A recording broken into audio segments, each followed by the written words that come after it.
Coach চেয়েছিল তার দল হেরে যাক, তাই তিনি চুপচাপ স্ট্রাইকারের পানির সাথে জোলাপের ঔষধ মিশিয়ে দিলেন। কিন্তু অবাক হওয়ার বিষয়, হালান্ডের ছেলে একদম ঠিকঠাক ছিল, উল্টো সে যেন আরও বেশি তেজি হয়ে উঠল। কয়েক মিনিটের মধ্যেই সে একটি গোল করে দিল। কোচ ঘাবড়ে গেলেন এবং তাকে আরও এক ডোজ জোলাপের পানি খেতে দিলেন। এরপরও সেই স্ট্রাইকার ঘন্টায় 1000 মাইল গতিতে ছুটতে লাগলো। সে ডিফেন্ডারের পাশ কাটালো, পেনাল্টি এরিয়ায় ঢুকলো এমন না দেখেই আরও একটি গোল মেরে দিল। এবার কোচ দুশ্চিন্তায় পড়ে গেলেন। তিনি তৃতীয়বারের মতো স্ট্রাইকারকে জোলাপের পানি দিলেন এবং এবারও সে অপ্রতিরোধ্য হয়ে মাঠে ফিরে এলো। সে প্রতিপক্ষকে সহজেই বোকা বানাচ্ছিল, এমনকি গোলরক্ষককেও ফাঁকি দিচ্ছিল। কিন্তু ঠিক তখনই সে হঠাৎ পেট চেপে ধরলো এবং সোজা বাথরুমের দিকে ছুটলো। অবশেষে জোলাপ কাজ করেছে।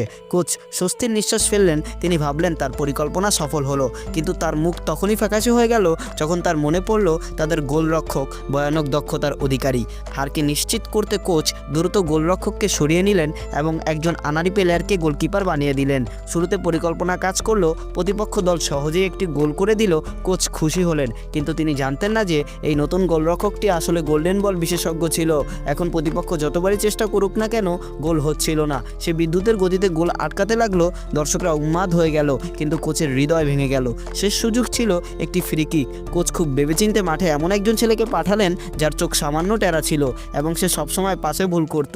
ঠিক সেই সময় হালান্ডের ছেলে বাথরুমে থেকে ফিরে এলো। সেই টেরা চোখের ছেলেটি তাকে পাস দিতে চেয়েছিল, কিন্তু উল্টো সে নিজের জোরে দুর্ঘটনাক্রমে একটি গোল করে দিল।